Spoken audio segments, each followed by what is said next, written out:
नमस्ते बच्चों, आज हम अभिनव मनुष्य के बारे में जानकारी लेंगे। अभिनव मनुष्य कविता। कवि रामधारी सिंह दिनकर। कवि परिचय। कवि का नाम रामधारी सिंह दिनकर। जन्म सन 1908 में बिहार प्रांत के मुंगेर जिले में हुआ था। कार्य पहले रेडियो विभाग में काम करते थे, फिर सरकारी कॉलेज के प्राध्यापक बने। आगे भारत सरकार के हिंदी सलाहकार भी बने रहे। निधन सन 1974। प्रमुख रचनाएं हुंकार, रेणुका, रसवती, सामधेनी, कुरुक्षेत्र, बापू, रश्मिरथी आदि। शैली हृदय को प्रभावित करने वाली तथा उत्साहित करने वाली। प्रस्तुत कविता अभिनव मनुष्य पद्य भाग कुरुक्षेत्र के 6th सर्ग से लिया गया है। आज की दुनिया विचित्र नवीन, प्रकृति पर सर्वत्र है विजयी पुरुष आसीन। हे बंधे नर के करों में वारी विद्युत भाव, हुक्म पर चढ़ता उतरता है पवन का ताप। है नहीं बाकी कहीं व्यवधान, लांघ सकता नर सरित गिरी सिंधु एक समान। यह मनुष्य जिसका गगन में जा रहा है यान, कांपते जिसके करों को देकर परमाणु। यह मनुष्य जो सृष्टि का श्रृंगार, ज्ञान का विज्ञान का आलोक का आगार। व्योम से पाताल तक सब इसे है ज्ञेय, पर ना यह परिचित मनुज का, यह ना उसका श्रेय। श्रेय उसका बुद्धि पर चैतन्य उर की जीत, श्रेय मानव की असीमित मानवों से प्रीत। एक नर से दूसरे के बीच का व्यवधान छोड़ दे जो, बस वही ज्ञानी, वही विद्वान और मानव भी वही। इस पद्य भाग में वैज्ञानिक युग और आधुनिक मानव का विश्लेषण हुआ है। कवि दिनकर जी इस कविता द्वारा यह संदेश देना चाहते हैं कि आज के मानव ने प्रकृति के हर तत्व पर विजय प्राप्त कर ली है, परंतु कैसी विडंबना है कि उसने स्वयं को नहीं पहचाना, अपने भाईचारे को नहीं समझा। प्रकृति पर विजय प्राप्त करना मनुष्य की साधना है। मानव के बीच स्नेह का बांध बांधना मानव की सिद्धि है। जो मानव दूसरे मानव से प्रेम का रिश्ता जोड़कर आपस की दूरी को मिटाए, वही मानव कहलाने का अधिकारी होगा। इस पद्य भाग में वैज्ञानिक युग और आधुनिक मानव का विश्लेषण हुआ है।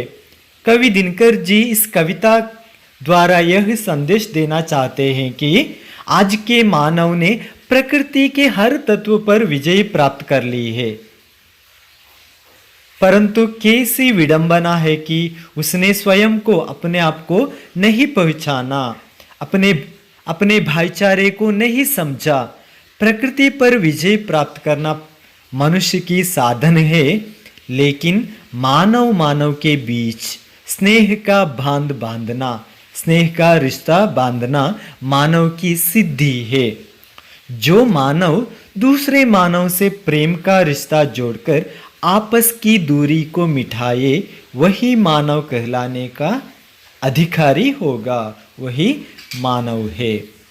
इस कविता के द्वारा बच्चे स्नेह, मानवीयता, भाईचारा आदि का महत्व समझ सकते हैं। आज की दुनिया विचित्र नवीन, प्रकृति पर सर्वत्र है विजयी पुरुष आसीन। हे बंदे नर के करों में वारी विद्युत भाव।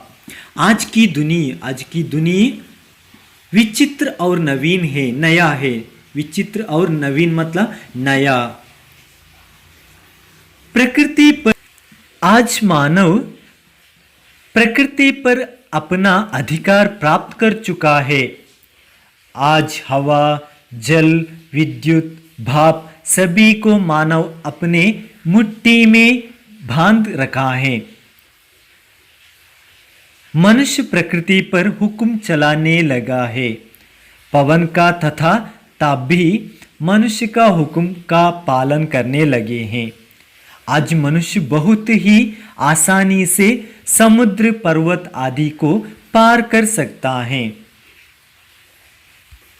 आज आधुनिक मानव के हुक्म पर चढ़ता उतरता है पवन का ताप। है नहीं बाकी कहीं व्यवधान, लांग सकता नर सरित गिरी सिंधु एक समान। यह मनुष्य जिसका गगन में जा रहा है यान, जिसका गगन में जा रहा है यान प्रयाण। कामते जिसके करों को देखकर परमाणु, कामते हैं जिसके करों को हाथों को देखकर परमाणु भी खामते हैं।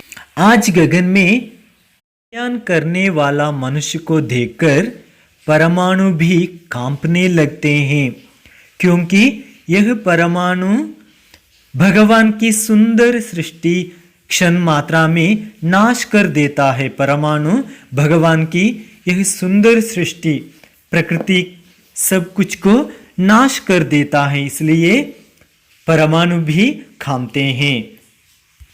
यह मनुष्य जो सृष्टि का श्रृंगार, ज्ञान का, विज्ञान का, आलोक का आगार, योम से पाताल तक सब कुछ इसे है ज्ञेय, पर ना यह परिचित मनुष्य का, यह ना उसका श्रेय। कवि मनुष्य को समझाते हुए कहते हैं कि यह मनुष्य प्रकृति सृष्टि का श्रृंगार है, यह ज्ञान का, विज्ञान का, आलोक का आगार है। जो सब कुछ कह जाता है आकाश पाताल के बारे में, इन्हें सब कुछ पता है। आधुनिक मानव को आकाश पाताल के सब कुछ ज्ञान है। इतना सब जानने वाले मनुष्य अपने साथ में रहने वाले मनुष्य के बारे में कुछ नहीं जान पा रहा है। इतने सब कुछ ज्ञान, सब कुछ मालूम है, लेकिन अपने साथ में रहने वाले मनुष्य के बारे में कुछ नहीं जान पा रहा है। इससे किस तरह श्रेय होगा? आदमी के बारे में मालूम नहीं तो, और अपने साथ रहने वाले मनुष्य के बारे में कुछ नहीं मालूम है तो इससे किस तरह श्रेय होगा?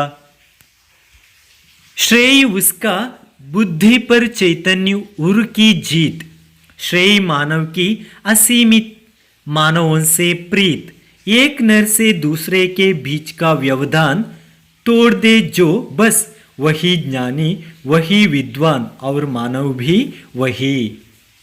जो मनुष्य हृदय से और एक मन को जीता है, जो मनुष्य अन्य मनुष्य के प्यार को पाता है, तभी तो मनुष्य जन्म सार्थक होता है। एक दूसरे मनुष्य के बीच समझाना चाहिए, मानव मानव के बीच में स्नेह, एक दूसरे के प्रति मानवीयता, एक दूसरे के प्रति भाईचारा है। वही सच्चा ज्ञानी है, वही सच्चा विज्ञानी है और विज्ञान है, वही सच्चा मानव है। इसके बिना मानव मानव नहीं है और मानव नहीं कहलाता है। इस नीति संदेश को कवि इस कविता द्वारा प्रस्तुत किए हैं।